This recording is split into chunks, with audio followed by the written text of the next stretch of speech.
ਦਾ real Punjab ਦੇਖ ਰਹੇ ਸਾਰੇ ਹੀ ਦਰਸ਼ਕਾਂ ਦਾ ਬਹੁਤ ਸਵਾਗਤ ਹੈ। ਮੈਂ ਹਾਂ ਸੰਦੀਪ ਸਿੰਘ ਮੋਮਨਾਬਾਦੀ। ਅੱਜ ਇੱਕ ਅਜਿਹੀ ਸ਼ਖਸੀਅਤ ਨੂੰ ਤੁਹਾਡੇ ਰੂਬਰੂ ਕਰਨ ਲੱਗੇ ਹਾਂ ਜੋ ਕਿਸੇ ਜਾਣ ਪਹਿਚਾਣ ਦੇ ਮੁਤਾਜ ਨਹੀਂ, ਜਿਨ੍ਹਾਂ ਦੀਆਂ ਲਿਖੀਆਂ ਕਵਿਤਾਵਾਂ, ਕਹਾਣੀਆਂ, ਲੇਖ ਸਾਡੇ ਸਮਾਜਿਕ, ਰਾਜਨੀਤਿਕ ਤੇ ਸੱਭਿਆਚਾਰਕ ਹਾਲਾਤਾਂ ਨੂੰ ਬਿਆਨ ਕਰਦੇ ਨੇ। ਇਸੇ ਕਰਕੇ ਪਾਠਕਾਂ ਦੇ ਵੱਲੋਂ ਉਹਨਾਂ ਦੀਆਂ ਲਿਖਤਾਂ ਨੂੰ ਭਰਪੂਰ ਪਿਆਰ ਮਿਲਦਾ ਹੈ। ਕਿਤਾਬਾਂ ਨੂੰ ਪੜ੍ਹਦੇ ਰਹਿਣ ਵਾਲਾ ਤੇ ਕਿਤਾਬਾਂ ਦੇ ਨਾਲ ਆਪਣੀ ਦੋਸਤੀ ਕਰੀ ਬੈਠਾ ਕਿਤਾਬ ਵਰਗਾ ਨੌਜਵਾਨ ਮੇਰੀ ਮੁਰਾਦ ਲੇਖਕ ਹਰਪ੍ਰੀਤ ਸਿੰਘ ਮੀਤ। ਵੀਰ ਜੀ, ਪਹਿਲਾਂ ਤਾਂ ਸਾਡੇ ਚੈਨਲ ਦੇ ਉੱਤੇ ਤੁਹਾਡਾ ਬਹੁਤ ਸਵਾਗਤ ਹੈ। ਇਸ ਤੋਂ ਪਹਿਲਾਂ ਕਿ ਹੋਰ ਗੱਲਾਂ ਬਾਤਾਂ ਦਾ ਸਿਲਸਿਲਾ ਸ਼ੁਰੂ ਕਰੀਏ, ਸਭ ਤੋਂ ਪਹਿਲਾਂ ਤੁਹਾਡੀ ਪੜ੍ਹਾਈ ਬਾਰੇ ਤੇ ਤੁਹਾਡੇ ਕੰਮਕਾਰ ਬਾਰੇ ਜਾਣਨਾ ਚਾਹਾਂਗੇ। ਪਹਿਲਾਂ ਤਾਂ ਸੰਦੀਪ ਸਿੰਘ ਮੋਮਨਾਬਾਦੀ, ਤੁਹਾਡਾ ਬਹੁਤ ਧੰਨਵਾਦ। ਤੁਸੀਂ ਮੈਨੂੰ ਇਸ ਲਾਇਕ ਸਮਝਿਆ ਤੇ ਰੱਬ ਵਰਗੇ ਪਾਠਕਾਂ ਦੇ ਰੂਬਰੂ ਹੋਣ ਦਾ ਮੌਕਾ ਦਿੱਤਾ। ਮੈਂ ਤੁਹਾਡਾ ਬਹੁਤ ਧੰਨਵਾਦੀ ਹਾਂ। ਜੀ ਸ਼ੁਕਰੀਆ। ਤੇ ਸੰਦੀਪ ਸਾਹਿਬ, ਜਿੱਥੇ ਤੱਕ ਮੇਰੀ ਜਿਹੜੀ ਪੜ੍ਹਾਈ ਦਾ ਸਵਾਲ ਆ, ਉਹ ਮੈਂ ਕੰਪਿਊਟਰ ਦੇ ਵਿੱਚ MSc IT ਤੇ ਪੰਜਾਬੀ ਦੇ ਵਿੱਚ ਜਿਹੜੀ ਉਹ MA ਕੀਤੀ ਹੈ। ਜੀ। ਪਿੰਡ ਕਿਹੜਾ ਵੀਰ ਜੀ ਤੁਹਾਡਾ? ਪਿੰਡ ਜੀ ਮੇਰਾ ਜੰਡਾਲੀ ਕਲਾਂ, ਜ਼ਿਲ੍ਹਾ ਸੰਗਰੂਰ, ਤਹਿਸੀਲ ਮਲੇਰਕੋਟਲਾ। ਫਿਰ ਮੁੱਢਲੀ ਪੜ੍ਹਾਈ ਕਿੱਥੋਂ ਕੀਤੀ ਵੀਰ ਜੀ? ਮੁੱਢਲੀ ਪੜ੍ਹਾਈ ਜਿਹੜੀ ਪ੍ਰਾਇਮਰੀ ਸਿੱਖਿਆ ਉਹ ਜੀ ਪਿੰਡ ਦੇ ਸਰਕਾਰੀ ਪ੍ਰਾਇਮਰੀ ਸਕੂਲ ਤੋਂ, ਤੇ ਇਸ ਤੋਂ ਬਾਅਦ ਜਿਹੜੀ 10ਵੀਂ ਆ ਉਹ ਸਰਕਾਰੀ ਹਾਈ ਸਕੂਲ ਮਲਕਪੁਰ ਜਗਾਲੀ ਖੁਰਦ ਤੋਂ ਜੀ। ਤੇ ਇਸ ਤੋਂ ਬਾਅਦ +2 ਦੀ ਪੜ੍ਹਾਈ ਕੰਗਣਵਾਲ ਸਕੂਲ ਤੋਂ, ਤੇ ਆਪਣੀ ਗ੍ਰੈਜੂਏਸ਼ਨ ਮੈਂ ਸ਼ਾਂਤੀਦਾਰਾ ਕਾਲਜ ਤੋਂ ਕੀਤੀ ਜੀ। ਤੇ ਫਿਰ ਇਸ ਤੋਂ ਬਾਅਦ ਬੱਗਾ ਇੰਸਟੀਚਿਊਟ ਤੋਂ ਮੈਂ ਜੀ MSc IT ਦੀ ਜਿਹੜੀ ਉਹ ਡਿਗਰੀ ਕੀਤੀ ਤੇ ਪੰਜਾਬ ਯੂਨੀਵਰਸਿਟੀ ਚੰਡੀਗੜ੍ਹ ਤੋਂ MA ਕੀਤੀ। ਹਾਂਜੀ ਵੀਰ ਜੀ, ਕਈ ਵਾਰ ਇਦਾਂ ਹੁੰਦਾ ਨੌਜਵਾਨ ਪੜ੍ਹਨ ਤੋਂ ਬਹੁਤ ਕੰਨੀ ਕਤਰਾਉਂਦੇ ਹੁੰਦੇ ਆ, ਭੱਜ ਦਿੰਦੇ ਆ, ਪਰ ਤੁਹਾਡਾ ਪੜ੍ਹਾਈ ਦੇ ਨਾਲ ਇੰਨਾ ਮੋਹ ਕਿਵੇਂ ਪਿਆ? ਸੁਣਨ ਦੇ ਵਿੱਚ ਇਹ ਵੀ ਆਇਆ ਵੀ ਅਜੇ ਵੀ ਤੁਸੀਂ ਕੁਛ ਨਾ ਕੁਛ ਪੜ੍ਹਦੇ ਰਹਿੰਦੇ ਹੋ ਜਾਂ ਕੋਈ ਹੋਰ ਕੋਰਸ ਕਰਨ ਦੀ ਇੱਛਾ ਰੱਖਦੇ ਹੋ? ਗੱਲ ਇਸ ਤਰ੍ਹਾਂ ਸੰਦੀਪ ਸਾਹਿਬ ਵੀ ਜਿਹੜੀ ਪੜ੍ਹਨ ਦੀ ਰੁਚੀ ਆ, ਹਾਂਜੀ, ਜਦੋਂ ਅਸੀਂ ਛੋਟੀਆਂ ਕਲਾਸਾਂ 'ਚ ਪੜ੍ਹਦੇ ਆ, ਅਗਰ ਕੋਈ ਸਾਡੇ ਸਿਲੇਬਸ ਦੇ ਵਿੱਚ ਕੋਈ ਕਹਾਣੀ ਜਾਂ ਸਾਡੇ ਆਲੇ ਦੁਆਲੇ ਕੋਈ ਸਮਾਜ ਦੇ ਵਿੱਚ ਐਸਾ ਵਰਤਾਰਾ ਵਾਪਰਦਾ ਜਿਹੜਾ ਕਿ ਸਾਡਾ ਸਾਹਿਤ ਦੇ ਵਿੱਚ ਜਿਹੜੀ ਰੁਚੀ ਆ ਉਹ ਪੈਦਾ ਕਰ ਦਿੰਦਾ। ਜਿਵੇਂ ਅਸੀਂ ਪ੍ਰਾਇਮਰੀ ਸਕੂਲ ਦੇ ਵਿੱਚ ਮੈਂ ਪੜ੍ਹਦਾ ਹੁੰਦਾ ਸੀ ਤਾਂ ਸਾਨੂੰ ਇੱਕ ਕਹਾਣੀ ਹੁੰਦੀ ਸੀ, ਉਹਦਾ ਨਾਮ ਸੀ ਲੱਕੜਹਾਰਾ ਜੀ। ਉਹ ਜਦੋਂ ਕਹਾਣੀ ਪੜ੍ਹਦੇ ਸੀ ਤਾਂ ਉਹ ਬਿਲਕੁਲ ਉਹ ਜਿਹੜੇ ਪਾਤਰ ਸੀ ਉਹ ਅੱਖਾਂ ਮੂਹਰੇ ਉਸੇ ਤਰ੍ਹਾਂ ਹੀ ਨੱਚਣ ਲੱਗ ਜਾਂਦੇ ਸੀ ਤੇ ਉਹ ਉਸ ਕਹਾਣੀ ਤੋਂ ਪ੍ਰਭਾਵਿਤ ਹੋ ਕੇ ਮਨ ਇਹ ਕਰ ਦਿੰਦਾ ਸੀ ਵੀ ਇਸ ਤਰ੍ਹਾਂ ਦੀਆਂ ਜਿਹੜੀਆਂ ਕਹਾਣੀਆਂ ਨੇ ਵੀ ਅਸੀਂ ਉਹ ਹੋਰ ਵੀ ਜ਼ਿਆਦਾ ਜਿਹੜੀਆਂ ਕਹਾਣੀਆਂ ਨੇ ਉਹ ਪੜ੍ਹੀਏ। ਫਿਰ ਉਮਰ ਦੇ ਹਿਸਾਬ ਨਾਲ ਜਦੋਂ ਅਗਲੀਆਂ ਕਲਾਸਾਂ ਦੇ ਵਿੱਚ ਹੁੰਦੇ ਗਏ, ਮੈਂ 6ਵੀਂ ਦੇ ਵਿੱਚ ਜਾ ਕੇ ਜਦੋਂ ਪੰਜਾਬੀ ਦੀਆਂ ਕਹਾਣੀਆਂ ਤੇ ਹਿੰਦੀ ਦੀਆਂ ਕਹਾਣੀਆਂ ਪੜ੍ਹਨੀਆਂ, ਉਹ ਤੋਂ ਬਾਅਦ ਹੀ ਮਨ ਇਹ ਕਰ ਦਿੰਦਾ ਸੀ ਵੀ ਜੇ 7ਵੀਂ ਕਲਾਸ ਦੇ ਵਿੱਚ ਜਿਹੜੀਆਂ ਕਹਾਣੀਆਂ ਨੇ ਜਾਂ ਜਿਹੜੀਆਂ 8ਵੀਂ ਕਲਾਸ ਦੇ ਵਿੱਚ ਕਹਾਣੀਆਂ ਨੇ ਵੀ ਉਹ ਵੀ ਪੜ੍ਹੀਏ। ਮੈਂ ਨਾਲ ਦੇ ਜਿਹੜੇ ਸੀਨੀਅਰ ਸਟੂਡੈਂਟ ਹੁੰਦੇ ਸੀ ਉਹਨਾਂ ਦੀਆਂ ਕਿਤਾਬਾਂ ਲੈ ਕੇ ਮੈਂ ਉਹ ਜਿਹੜੀਆਂ ਕਹਾਣੀਆਂ ਸੀ ਮੈਂ ਪੜ੍ਹਦਾ ਰਹਿੰਦਾ ਸੀਗਾ। ਤੇ ਜਿਹੜਾ ਵਰਤਾਰਾ ਲਗਾਤਾਰ ਫਿਰ ਉਮਰ ਦੇ ਹਿਸਾਬ ਨਾਲ ਵੱਧਦਾ ਗਿਆ। ਜਦੋਂ ਵੱਡੀਆਂ ਕਲਾਸਾਂ ਦੇ ਵਿੱਚ ਫਿਰ ਸਕੂਲਾਂ ਦੀਆਂ ਲਾਇਬ੍ਰੇਰੀ ਦੇ ਵਿੱਚੋਂ ਜਿਹੜੀਆਂ ਕਿਤਾਬਾਂ ਨੇ ਉਹ ਲਿਆ ਕੇ ਜਿਹੜੀਆਂ ਉਹ ਅਸੀਂ ਪੜ੍ਹਦੇ ਰਹਿੰਦੇ ਸੀਗੇ। ਤੇ ਪੜ੍ਹਦੇ ਵੀਰ ਜੀ ਜੋ ਲਿਖਣ ਦੀ ਲੱਗਣਾ ਉਹ ਕਦੋਂ ਤੇ ਕਿਵੇਂ ਲੱਗੀ? ਜਿਹੜੀ ਲਿਖਣ ਦੀ ਲੱਗਣਾ ਜੀ, ਇਹ ਪਹਿਲਾਂ ਤਾਂ ਹਰ ਜਿਹੜਾ ਲੇਖਕ ਆ ਉਹ ਤੁਕਬੰਦੀ ਕਰਨੀ ਸ਼ੁਰੂ ਕਰ ਦਿੰਦਾ। ਮੈਂ ਵੀ ਉਹਨਾਂ ਚੋਂ ਹੀ ਇੱਕ। ਮੈਂ ਸ਼ੁਰੂ ਦੇ ਵਿੱਚ ਕੀ ਸੀ ਵੀ ਛੋਟੇ ਹੁੰਦੇ ਕਵਿਤਾਵਾਂ ਜਿਹੜੀਆਂ ਸੀ ਜਦੋਂ ਪੜ੍ਹਦੇ ਸੀ ਤਾਂ ਮੈਂ ਪਹਿਲੀ ਕਵਿਤਾ ਲਿਖੀ ਸੀ, ਉਹ ਲਿਖੀ ਸੀ ਬਿੱਲੀ ਤੇ। ਛੋਟੀ ਜਿਹੀ ਬੱਚੇ ਲਿਖਦੇ ਨੇ, ਜਿਹੜਾ ਸੀਗਾ ਮੈਂ 7ਵੀਂ ਕਲਾਸ ਪੜ੍ਹਦਾ ਸੀ। ਕਵਿਤਾ ਸੀਗੀ ਬਿੱਲੀ ਮੇਰੀ ਕਾਲੀ ਹੈ, ਇਹ ਕਰਮਾਂ ਵਾਲੀ ਹੈ, ਇਹਨੂੰ ਦੁੱਧ ਪਿਆਉਂਦੇ ਹਾਂ, ਇਹ ਬਿੱਲੀ ਮਿਲਣੀ ਨਹੀਂ, ਅਸੀਂ ਮਸਾਂ ਹੀ ਭਾਲੀ ਹੈ, ਬਿੱਲੀ ਸਾਡੀ ਕਾਲੀ ਹੈ, ਇਹ ਕਰਮਾਂ ਵਾਲੀ। ਮਤਲਬ ਤੁਕਬੰਦੀ ਸੀ ਜਿਹੜੀ ਅਸੀਂ ਉਹ ਕੀਤੀ। ਤੇ ਉਸ ਤੋਂ ਬਾਅਦ ਫਿਰ 10ਵੀਂ ਦੇ ਵਿੱਚ ਜਾ ਕੇ ਸੀ ਜਿਹੜੇ ਕਵਿਤਾ ਥੋੜੀ ਲਿਖਣ ਲੱਗੇ ਤੇ ਕਵਿਤਾ ਤੋਂ ਬਾਅਦ ਗੀਤ ਲਿਖਣੇ ਸ਼ੁਰੂ ਕੀਤੇ। ਫਿਰ ਅੱਗੇ ਜਾ ਕੇ ਫਿਰ ਮੇਰੇ ਮਨ ਨੂੰ ਇਹ ਮਹਿਸੂਸ ਹੋਇਆ ਜਦੋਂ ਜਿਉਂ ਵੱਡੇ ਹੁੰਦੇ ਜਾਂਦੇ ਆ ਤੇ ਵੀ ਜਿਹੜੀ ਚੀਜ਼ ਮੈਂ ਲਿਖਦਾ, ਮੈਂ ਜਿਹੜੀ ਗੱਲ ਅੰਦਰ ਮੇਰੇ ਜੋ ਹੈ ਉਹ ਮੈਂ ਕਹਿ ਨਹੀਂ ਪਾ ਰਿਹਾ। ਫਿਰ ਮੈਂ ਤਰੀਕਾ ਵਰਤਿਆ ਵੀ ਇਹ ਹੋਣਾ ਕੀ ਚਾਹੀਦਾ। ਫਿਰ ਉਸ ਤੋਂ ਬਾਅਦ ਮੈਂ ਕਹਾਣੀ ਲਿਖਣੀ ਸ਼ੁਰੂ ਕੀਤੀ ਵੀ ਜਿਹੜੀ ਚੀਜ਼ ਮੈਂ ਕਹਿਣਾ ਚਾਹੁੰਦਾ ਉਹ ਥੋੜੀ ਜਿਹੀ ਲਾਈਨਾਂ ਦੇ ਵਿੱਚ ਕਵਿਤਾ ਦੇ ਵਿੱਚ ਜਿਹੜੀ ਨਹੀਂ ਕਹੀ ਜਾਂਦੀ ਸੀ, ਮੈਂ ਕਹਾਣੀ ਲਿਖਣੀ ਸ਼ੁਰੂ ਕੀਤੀ। ਕੀਤੀ ਤੇ ਉਹ ਜਿਹੜਾ ਕਹਾਣੀ ਦਾ ਸਫ਼ਰ ਸੀ ਇਸ ਤਰ੍ਹਾਂ ਅੱਗੇ ਸੀਗਾ ਜਿਹੜਾ ਉਹ ਚੱਲਦਾ ਗਿਆ। ਹਾਂਜੀ। ਜਿੱਦਾਂ ਹਰ ਰਾਈਟਰ ਦੂਸਰੇ ਰਾਈਟਰਾਂ ਨੂੰ ਪੜ੍ਹਦਾ, ਜੋ ਆਪਣੇ ਤੋਂ ਜਿਨ੍ਹਾਂ ਤੋਂ ਆਪਣੇ ਲਈ ਮਾਰਗਦਰਸ਼ਨ ਹੁੰਦੇ ਨੇ, ਜੋ ਤੁਸੀਂ ਕਿਹੜੇ ਲੇਖਕਾਂ ਨੂੰ, ਨਵੇਂ ਪੁਰਾਣੇ ਜਿਨ੍ਹਾਂ ਨੂੰ ਕਿਹੜੇ ਲੇਖਕਾਂ ਨੂੰ ਪੜ੍ਹਨਾ ਪਸੰਦ ਕਰਦੇ ਹੋ, ਜਾਂ ਕਿਹੜੇ ਰਾਈਟਰਾਂ ਨੂੰ ਤੁਸੀਂ ਪੜ੍ਹਿਆ? ਕਹਿੰਦੇ ਸੰਦੀਪ ਸਾਹਿਬ ਸ਼ੁਰੂ ਦੇ ਵਿੱਚ ਅਸਲ ਦੇ ਵਿੱਚ ਕੀ ਆ ਵੀ ਜਿਹੜੇ ਮੇਰੇ ਮਾਪੇ ਸੀ ਉਹ ਅਨਪੜ੍ਹ ਸੀ ਜੀ। ਘਰੇ ਕੋਈ ਜਿਹੜਾ ਲਿਟਰੇਰੀ ਆ ਜਿਹੜਾ ਮਾਹੌਲ ਨਹੀਂ ਸੀ, ਨਾ ਹੀ ਮਤਲਬ ਘਰ ਦੇ ਵਿੱਚ ਕੋਈ ਕਿਤਾਬਾਂ ਵਗੈਰਾ ਜਿਹੜਾ ਪੜ੍ਹਨ ਦਾ ਸੂਟੇਬਲ ਸੀਗਾ, ਜਿਹੜਾ ਇਨਵਾਇਰਨਮੈਂਟ ਸੀਗਾ। ਜਿਉਂ-ਜਿਉਂ ਵੱਡੇ ਹੁੰਦੇ ਗਏ ਕਿਤਾਬਾਂ ਦੀ ਜਿਹੜੀ ਪੜ੍ਹਨ ਦੀ ਭੁੱਖ ਸੀ ਉਹ ਬਹੁਤ ਜ਼ਿਆਦਾ ਸੀ। ਈਵਨ ਕਈ ਵਾਰ ਸਕੂਲ ਦੇ ਵਿੱਚੋਂ ਹੀ ਰਸਾਲੇ ਸੀ ਜਿਹੜੇ ਉਹ ਪੜ੍ਹਨ ਨੂੰ ਲੈ ਕੇ ਆਉਣੇ, ਤੇ ਫਿਰ ਜਦੋਂ ਇਹ ਲੱਗਦਾ ਸੀ ਵੀ ਖਤਮ ਹੋ ਗਏ, ਤੁਸੀਂ ਯਕੀਨ ਕਰੋ ਮੇਰੀ ਪੜ੍ਹਨ ਦੀ ਕੈਪੈਸਿਟੀ ਇੰਨੀ ਜ਼ਿਆਦਾ ਸੀ ਵੀ ਮੈਂ ਇੱਕ ਮੈਗਜ਼ੀਨ ਸੀ ਜਿਹੜਾ ਉਹ ਅੱਧੇ ਪੌਣੇ ਘੰਟੇ ਦੇ ਵਿੱਚ ਪੜ੍ਹ ਕੇ ਫਿਰ ਮੈਨੂੰ ਲੱਗਦਾ ਸੀ ਵੀ ਹੋਰ ਵੀ ਜਿਹੜਾ ਪੜ੍ਹਨ ਨੂੰ ਮੈਟਰ ਆ ਜਿਹੜਾ ਇਹ ਹੋਣਾ ਚਾਹੀਦਾ। ਹੋਇਆ ਕਿ ਵੀ ਸਕੂਲ ਦੇ ਵਿੱਚ ਸਾਨੂੰ ਤੂਤਾਂ ਵਾਲਾ ਖੂਹ ਨਾਵਲ ਸੀ ਜਿਹੜਾ ਉਹ ਬਦਲ ਕੇ ਪਾਉ ਫਟਾਲੇ ਤੋਂ ਪਹਿਲਾ ਨਾਵਲ ਸੀ ਜਿਹੜਾ ਉਹ ਸਿਲੇਬਸ ਦੇ ਵਿੱਚ ਸੀਗਾ ਜਿਹੜਾ ਉਹ ਜੇ ਪਹਿਲੀ ਵਾਰ ਮੈਂ ਜਿਹੜਾ ਅਸਲ ਦੇ ਵਿੱਚ ਐਕਚੁਅਲ ਤੋਂ ਜਿਹੜਾ ਸੀ ਵੀ ਤੂਤਾਂ ਵਾਲੇ ਖੂਹ ਤੋਂ ਬਾਅਦ ਅਸਲ ਦੇ ਵਿੱਚ ਜਿਹੜੀ ਰਚਨਾ ਆਸਾਨ ਪਈ ਉਹ ਪਾਉ ਫਟਾਲੇ ਤੋਂ ਪਹਿਲਾਂ ਸੀ।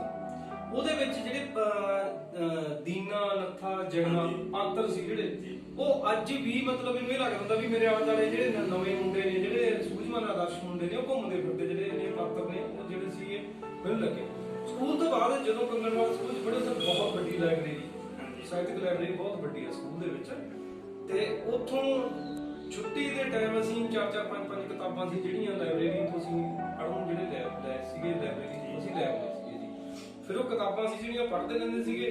ਤੇ ਸਭ ਤੋਂ ਪਹਿਲਾਂ ਜਿਹੜਾ ਨਾਵਲ ਸੀ ਉਹ ਸੋਹਣ ਸਿੰਘ ਸੀਤਲ ਦਾ ਨਾਵਲ ਸੀ ਜਿਹੜਾ ਜੀ ਤੂਤਾਂ ਵਾਲਾ ਖੂਹ, ਤੇ ਗੁਰਦਿਆਲ ਸਿੰਘ ਜੀ ਦਾ ਨਾਵਲ ਪਾਉ ਫਟਾਲੇ ਤੋਂ ਪਹਿਲਾਂ, ਤੇ ਆਪਣੇ ਰਾਮ ਸਰੂਪ ਪਣਖੀ ਜੀ ਦਾ ਕੱਖਾਂ ਕਾਨਿਆਂ ਦਾ ਪੁਲ ਸੀ ਜਿਹੜਾ ਮੈਨੂੰ ਇਹ ਲੱਗਦਾ ਵੀ ਉਹ ਨਾਵਲ ਤੋਂ ਹੀ ਜਿਹੜੀ ਪੜ੍ਹਨ ਦੀ ਜਿਹੜੀ ਸ਼ੁਰੂਆਤ ਸੀ ਰੁਚੀ ਸੀ ਇਹ ਬਣੀ। ਹੁਣ ਤੁਸੀਂ ਵੀਰ ਜੀ ਕਵਿਤਾਵਾਂ ਵੀ ਲਿਖਦੇ ਹੋ, ਕਹਾਣੀਆਂ ਵੀ, ਲੇਖ ਵੀ ਤੁਹਾਡੇ ਬਹੁਤ ਜ਼ਿਆਦਾ ਪੜ੍ਹੇ ਨੇ। ਜੇ ਗੱਲ ਕਿਤਾਬਾਂ ਦੀ ਕਰੀਏ, ਹੁਣ ਤੱਕ ਕਿੰਨੀਆਂ ਕਿਤਾਬਾਂ ਲਿਖ ਚੁੱਕੇ ਹੋ? ਮੈਂ ਜੀ ਹੁਣ ਤੱਕ 8 ਕਿਤਾਬਾਂ ਨੇ ਜਿਹੜੀਆਂ ਲਿਖ ਚੁੱਕੇ ਹਾਂ ਜੀ, ਤੇ ਜਿਨ੍ਹਾਂ ਦੇ ਵਿੱਚੋਂ ਜਿਹੜੀਆਂ 6 ਕਿਤਾਬਾਂ ਮੇਰੀਆਂ ਪਬਲਿਸ਼ ਜਿਹੜੀਆਂ ਨੇ ਹੋ ਚੁੱਕੀਆਂ ਨੇ ਜੀ, ਤੇ 2 ਕਿਤਾਬਾਂ ਨੇ ਜਿਹੜੀਆਂ ਉਹ ਛਪਾਈ ਦੇ ਅਧੀਨ ਨੇ ਜੀ। ਹਾਂਜੀ। ਤੁਹਾਡੀਆਂ ਪਹਿਲੀਆਂ ਕਿਤਾਬਾਂ ਨੂੰ ਵੀ ਬਹੁਤ ਪਾਠਕਾਂ ਦੇ ਵੱਲੋਂ ਭਰਪੂਰ ਪਿਆਰ ਮਿਲਿਆ। ਉਮੀਦ ਇਹ ਵੀ ਕਰਦੇ ਆ ਕਿ ਜਿਹੜੀਆਂ ਕਿਤਾਬਾਂ ਆਉਣ ਵਾਲੀਆਂ ਨੇ ਉਹਨਾਂ ਦੇ ਵੱਲੋਂ ਇਸ ਤੋਂ ਵੀ ਜ਼ਿਆਦਾ ਤੁਹਾਨੂੰ ਪਿਆਰ ਮਿਲੇਗਾ। ਜਿਹੜੀਆਂ ਕਿਤਾਬਾਂ ਨੇ ਵੀਰ ਜੀ, ਇਹ ਸਾਰੀਆਂ ਕਹਾਣੀਆਂ ਦੀਆਂ ਕਿੰਨੀਆਂ ਕਿਤਾਬਾਂ ਨੇ, ਤੇ ਜੋ ਕਵਿਤਾਵਾਂ ਦੀਆਂ ਨੇ ਕਿੰਨੀਆਂ ਨੇ? ਸੰਦੀਪ ਸਾਹਿਬ ਜਿਹੜੀ ਸਭ ਤੋਂ ਮੇਰੀ ਪਹਿਲੀ ਕਿਤਾਬ ਸੀ, ਹਾਂਜੀ, ਉਹ ਜਦੋਂ ਮੈਂ ਕਾਲਜ ਦੇ ਵਿੱਚ ਸ਼ਾਂਤੀ ਤਰ੍ਹਾਂ ਕਾਲਜ 'ਚ ਪੜ੍ਹਦਾ ਸੀ, ਹਾਂਜੀ, ਮੈਂ ਸ਼ਾਂਤੀ ਤਰ੍ਹਾਂ ਦੇ ਪੜ੍ਹਨ ਦੇ ਦੌਰਾਨ ਹੀ ਕਿਤਾਬ ਪਹਿਲੀ ਸੀ ਜਿਹੜਾ ਮੇਰਾ ਨਾਵਲ ਸੀਗਾ ਜੰਗਲ ਦਾ ਇਨਸਾਨ। 2000 ਦਸੰਬਰ 2003 ਦੇ ਵਿੱਚ ਉਹ ਛਪ ਚੁੱਕਿਆ ਸੀਗਾ, ਤੇ ਉਹ ਨਾਵਲ ਸੀ ਜਿਹੜਾ ਉਹ ਮੇਰਾ ਪਹਿਲਾ ਨਾਵਲ ਸੀਗਾ। ਤੇ ਉਸ ਤੋਂ ਬਾਅਦ ਮੈਂ ਕਾਫੀ ਪੜ੍ਹਿਆ, 5-6 ਸਾਲ ਪੜ੍ਹਦਾ ਰਿਹਾ। ਫਿਰ 2012 ਦੇ ਵਿੱਚ ਜਾ ਕੇ ਮੇਰਾ ਦੂਸਰਾ ਨਾਵਲ ਪੀਲੇ ਫੁੱਲ ਜਿਹੜਾ ਉਹ ਛਪਿਆ, ਤੇ ਫਿਰ ਉਸ ਤੋਂ ਬਾਅਦ ਮੇਰਾ ਨਾਵਲ ਲੋਕ ਗਾਇਕ ਛਪਿਆ ਜੀ। ਤੇ ਇਸ ਦੇ ਨਾਲ ਹੀ ਜਿਹੜੀ ਕਿਤਾਬ ਆ ਵਿਗਿਆਨ, ਗਿਆਨ ਤੇ ਆਦਮੀ ਜਿਹੜੀ ਟ੍ਰੇਸ਼ਨਾਂ ਦੀ ਕਿਤਾਬ ਸੀਗੀ, ਤੇ ਇਸ ਤੋਂ ਬਿਨਾਂ ਹੀ ਮੈਨੂੰ ਕੰਪਿਊਟਰ ਦੀ ਜਿਹੜੀ ਮੇਰੀ ਪੜ੍ਹਾਈ ਹੋਣ ਦੇ ਕਰਕੇ ਮੈਂ ਕਿਤਾਬ ਲਿਖੀ ਹਾਰਡਵੇਅਰ ਤੇ, ਕੰਪਿਊਟਰ ਹਾਰਡਵੇਅਰ ਜਿਹੜੇ ਇਕਵਿਪਮੈਂਟਸ ਨੇ ਉਹਨਾਂ ਤੇ ਲਿਖੀ।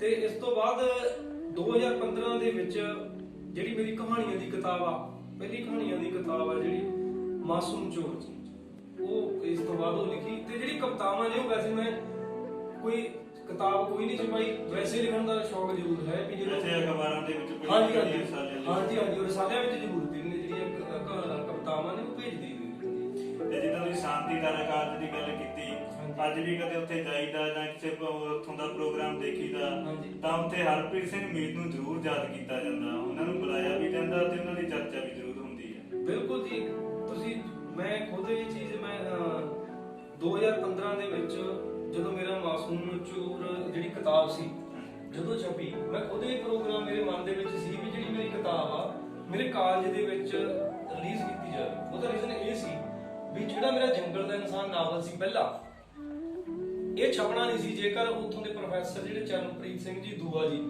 ਉਹਨਾਂ ਦੀ ਸਭ ਤੋਂ ਵੱਡੀ ਦੇਣ ਆ ਕਿ ਉਹਨਾਂ ਨੇ ਹੀ ਮੈਨੂੰ ਇਸ ਖੇਤਰ ਵਿੱਚ, ਮੈਂ ਕਹਿੰਦਾ ਵੀ ਮੈਂ ਇਸ ਖੇਤਰ ਦੇ ਵਿੱਚ ਆਉਣ ਦਾ ਸਭ ਤੋਂ ਵੱਡਾ ਸਿਹਰਾ ਜਿਹੜੇ ਸਾਡੇ ਚਰਨਪ੍ਰੀਤ ਸਿੰਘ ਦੂਆ ਜੀ ਸੀ, ਉਹਨਾਂ ਦੀ ਵਜ੍ਹਾ ਕਰਕੇ ਹੀ ਹੈ, ਕਿਉਂਕਿ ਉਹਨਾਂ ਨੇ ਹੱਲਾਸ਼ੇਰੀ ਦਿੱਤੀ ਤੇ ਮੇਰਾ ਨਾਵਲ ਸੀ ਜਿਹੜਾ ਜੰਗਲ ਦਾ ਇਨਸਾਨ ਛਪ ਕੇ ਆਇਆ। ਤੇ ਉਦੋਂ ਤੋਂ ਹੀ ਮੇਰੇ ਮਨ ਦੇ ਵਿੱਚ ਇਹ ਸੀ ਵੀ ਜਿਹੜੀ ਮੇਰੀ ਕਿਤਾਬ ਆ ਉਹ ਮੈਂ ਸ਼ਾਂਤੀ ਤਰ੍ਹਾਂ ਕਾਲਜ ਦੇ ਵਿੱਚ ਵੀ ਰਿਲੀਜ਼ ਕਰਨੀ ਹੈ ਜੀ। ਮਾਸੂਮ ਚੋਰ ਕਹਾਣੀ ਸੰਗ੍ਰਹਿ ਤੇ ਗਹਿਰੀਆਂ ਯਾਦਾਂ, ਤੇ ਇਸ ਦੇ ਨਾਲ ਹੀ ਇੱਕ ਹੋਰ ਕਿਤਾਬ ਸੀ ਜਿਹੜੀਆਂ ਮਤਲਬ ਅਸੀਂ ਪ੍ਰਿੰਟ ਕੀਤੀਆਂ ਸੀ, ਜਿਹੜੇ ਛਾਪੀਆਂ ਸੀ, ਪਬਲਿਸ਼ ਕੀਤੀਆਂ।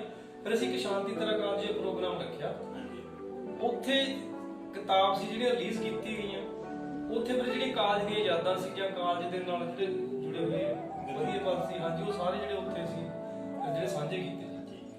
ਤੁਸੀਂ ਕਵਿਤਾਵਾਂ ਵੀ ਲਿਖਦੇ ਹੋ? ਹਾਂਜੀ ਜੀ, ਹਾਂਜੀ।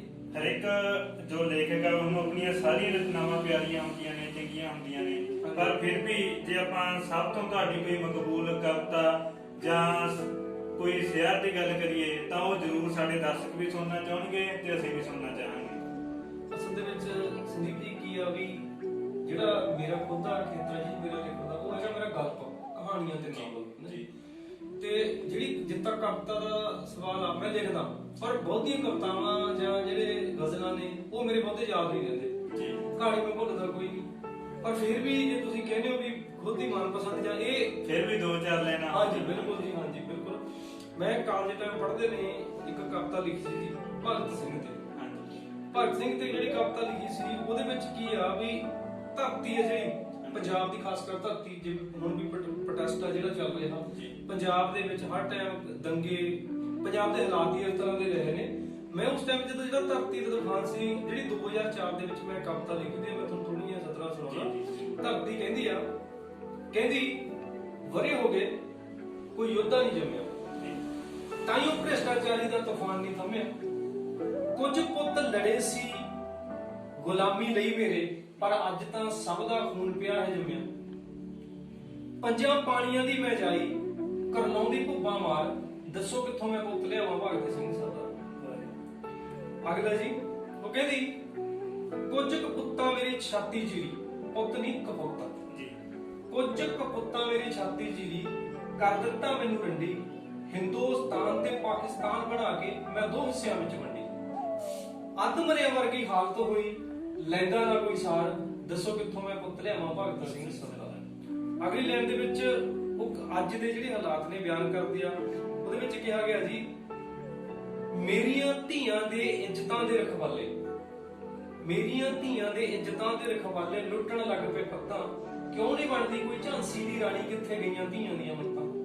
ਕਲਮ ਚੁੱਕੋ ਕੁਝ ਰੌਸ਼ਨੀ ਵੰਡੋ, ਕਲਮ ਚੱਕੋ ਕੁਝ ਰੌਸ਼ਨੀ ਵੰਡੋ, ਜਾਂ ਫਿਰ ਚੁੱਕੋ ਤਲਵਾਰ, ਦੱਸੋ ਕਿੱਥੋਂ ਮੈਂ ਪੁੱਤ ਲਿਆਵਾਂ ਭਗਤ ਸਿੰਘ ਸਰਦਾਰ। ਹਾਂਜੀ ਜੀ, ਬਹੁਤ ਵਧੀਆ ਵੀਰ ਜੀ। ਜਿੱਦਾਂ ਤੁਸੀਂ ਕਿਹਾ ਵੀ ਕਹਾਣੀਆਂ ਦੇ ਤੁਹਾਡਾ ਜ਼ਿਆਦਾ ਫੋਕਸ ਆ, ਹਾਂਜੀ, ਤੇ ਕਹਾਣੀਆਂ ਦੇ ਵਿੱਚ ਜੋ ਪਾਤਰ ਹੁੰਦੇ ਨੇ, ਜਿੱਦਾਂ ਤੁਹਾਡੀ ਜਿਹੜੀ ਵੀ ਕਹਾਣੀ ਨੂੰ ਪੜ੍ਹ ਲਈਏ ਉਹ ਪਾਤਰ ਸਾਨੂੰ ਭੁੱਲਦੇ ਨੇ, ਤੇ ਇਹ ਪਾਤਰਾਂ ਦੀ ਚੋਣ ਕਿਵੇਂ ਕਰਦੇ ਹੋ, ਇਹ ਪਾਤਰ ਕਿੱਥੋਂ ਲੈ ਕੇ ਆਉਂਦੇ ਹੋ? ਅਸਲ ਦੇ ਵਿੱਚ ਸੰਦੀਪ ਜੀ ਛੋਟੇ ਹੁੰਦੇ ਸੀ ਇਹ ਗੱਲ ਪੜ੍ਹਦੇ ਆ, ਜਦ ਅਸੀਂ ਬਾਤਾਂ ਕਹਾਣੀਆਂ ਸੁਣਦੇ ਆ, ਇੱਕ ਗੱਲ ਬਾਰ-ਬਾਰ ਇਹ ਗੱਲ ਕਹੀ ਜਾਂਦੀ ਆ ਵੀ ਇੱਕ ਸੀ ਰਾਜਾ ਇੱਕ ਸੀ ਰਾਣੀ, ਦੋਨੋਂ ਮਰ ਗਏ ਖਤਮ ਕਹਾਣੀ, ਹੈ ਨਾ ਜੀ। ਮੈਂ ਸੋਚਦਾ ਹੁੰਦਾ ਸੀ ਵੀ ਇੱਕ ਰਾਜਾ ਇੱਕ ਰਾਣੀ ਦੋਨੋਂ ਮਰ ਗਏ ਖਤਮ ਕਹਾਣੀ, ਇਹ ਕੀ ਗੱਲ ਬਣੀ? ਤਾਂ ਕੋਈ ਨਹੀਂ ਬਣੀ। ਜਦੋਂ ਮੈਂ ਸੋਚਦਾ ਸੀ ਮੈਨੂੰ ਇਹ ਗੱਲ ਚੰਗੀ ਤਰ੍ਹਾਂ ਸਮਝ ਆ ਗਈ, ਅਸਲ ਦੇ ਵਿੱਚ ਕੀ ਨੇ, ਰਾਜੇ ਤੇ ਰਾਣੀ ਨੇ ਜ਼ਿੰਦਗੀ ਦੇ ਵਿੱਚ ਨਾ ਤਾਂ ਕੋਈ ਤਲਖੀਆਂ ਦੇਖੀਆਂ ਹੁੰਦੀਆਂ ਨੇ, ਨਾ ਉਹਨਾਂ ਦਾ ਜ਼ਿੰਦਗੀ ਦੇ ਦੁੱਖਾਂ ਤਕਲੀਫਾਂ ਨਾਲ, ਭੁੱਖ ਨਾਲ, ਗਰੀਬੀ ਨਾਲ, ਭ੍ਰਿਸ਼ਟਾਚਾਰ, ਹੋਰ ਚੀਜ਼ ਨਾਲ ਕਿਸੇ ਨਾਲ ਨਹੀਂ ਵਾਹ ਪੈਂਦਾ। ਇੱਕ ਆਮ ਇਨਸਾਨ, ਉਹਦਾ ਜ਼ਿੰਦਗੀ ਦੀਆਂ ਹਰ ਤੰਗੀਆਂ ਤੁਰਸ਼ੀਆਂ, ਬਿਮਾਰੀਆਂ ਤੋਂ ਹਰ ਇੱਕ ਚੀਜ਼ ਨਾਲ ਉਹਨਾਂ ਦਾ ਵਾਹ ਪੈਂਦਾ। ਇਸੇ ਕਰਕੇ ਵੀ ਰਾਜੇ ਦੀ ਜ਼ਿੰਦਗੀ ਦੇ ਵਿੱਚ ਕੋਈ ਸੰਘਰਸ਼ ਨਹੀਂ ਹੋਇਆ। ਸੰਘਰਸ਼ ਕੀ ਦਾ, ਬੱਟਾਂ ਤੇ ਫਿਰਨ ਵਾਲਾ ਕਿਸਾਨ, ਬੱਟਾਂ ਤੇ ਫਿਰਨ ਵਾਲਾ ਮਜ਼ਦੂਰ, ਕਣਕ ਦੀ ਧੁੱਪ ਦੇ ਵਿੱਚ ਨਿਰਮਾਣ ਕਰਨ ਵਾਲਾ ਮਿਸਤਰੀ, ਹਰ ਖੇਤਰ ਦੇ ਵਿੱਚ ਮਿਹਨਤ ਕਰਨ ਵਾਲਾ ਇਨਸਾਨ ਜਿਹਦਾ ਪਸੀਨਾ ਡੁੱਲਦਾ, ਉਹਨਾਂ ਤੇ ਆਪਣੇ ਇੱਕ ਦੁਖਾਂਤ ਨੇ। ਜਿਹੜੇ ਹਰ ਪਾਤਰ, ਟੋਬਿਆਂ ਚੋਂ ਮਿੱਟੀ ਕੱਢਦੇ ਲੋਕ, ਭੱਠਿਆਂ ਦੇ ਕੰਮ ਕਰਦੇ ਲੋਕ, ਖੇਤਾਂ ਦੇ ਵਿੱਚ ਕੰਮ ਕਰਦੇ ਲੋਕ, ਉਹ ਐਸੇ ਪਾਤਰ ਨੇ ਜਦੋਂ ਉਹਨਾਂ ਨੂੰ ਅਸੀਂ ਸਿੱਧਦੇ ਆ ਜਾਂ ਉਹਨਾਂ ਦੇ ਮੂੰਹੋਂ ਅਸੀਂ ਜੋ ਗੱਲਾਂ ਕਹਾਉਂਦੇ ਆ, ਉਹ ਬਿਲਕੁਲ ਤੁਸੀਂ ਉਹਨਾਂ ਨੂੰ ਝੁਠਲਾ ਨਹੀਂ ਸਕਦੇ ਕਿ ਉਹਦੇ ਵਿੱਚ ਕੋਈ, ਅਸੀਂ ਇਹ ਨਹੀਂ ਕਹਿ ਸਕਦੇ ਵੀ ਕਲਪਨਾ, ਬੇਸ਼ੱਕ ਨਾਵਲ ਤੇ ਕਹਾਣੀਆਂ ਨੇ ਜਿਹੜੀਆਂ ਫਿਕਸ਼ਨ ਦਾ ਰੂਪ ਨੇ, ਪਰ ਤੁਸੀਂ ਇਹਨਾਂ ਨੂੰ, ਇਹ ਜਿਹੜੇ ਪਾਤਰ ਨੇ ਇਹ ਬਿਲਕੁਲ ਜ਼ਿੰਦਗੀ ਦੇ ਲੱਭੇ ਨੇ।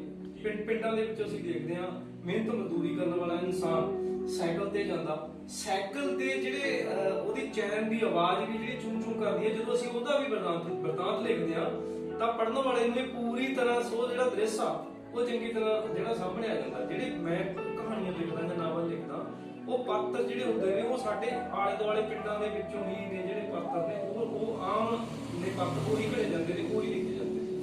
ਜਿੱਦਾਂ ਇੱਕ ਤੁਹਾਡੀ ਕਹਾਣੀ ਸੀ ਮਿਰਜ਼ਾ, ਹਾਂਜੀ, ਤੇ ਉਹਦਾ ਪਾਤਰ ਵੀ ਨੇੜੇ ਤੇੜੇ ਦੇ ਹੀ ਹੈ, ਜਿੱਦਾਂ ਕਹ ਲਓ ਵੀ ਜੋ ਜ਼ਿੰਦਗੀ ਦੇ ਵਿੱਚ ਵਾਪਰਦਾ ਹੁੰਦੀ ਤੇ ਕਹਾਣੀ ਵੈਸੇ ਕਾਲਪਨਿਕ ਆ, ਹਾਂ, ਪਰ ਪਾਤਰ ਉਹ ਕਹਾਣੀ ਵੀ ਮੈਂ ਪੜ੍ਹੀ ਅੱਜ ਤੱਕ ਮੇਰੇ ਯਾਦ ਆ।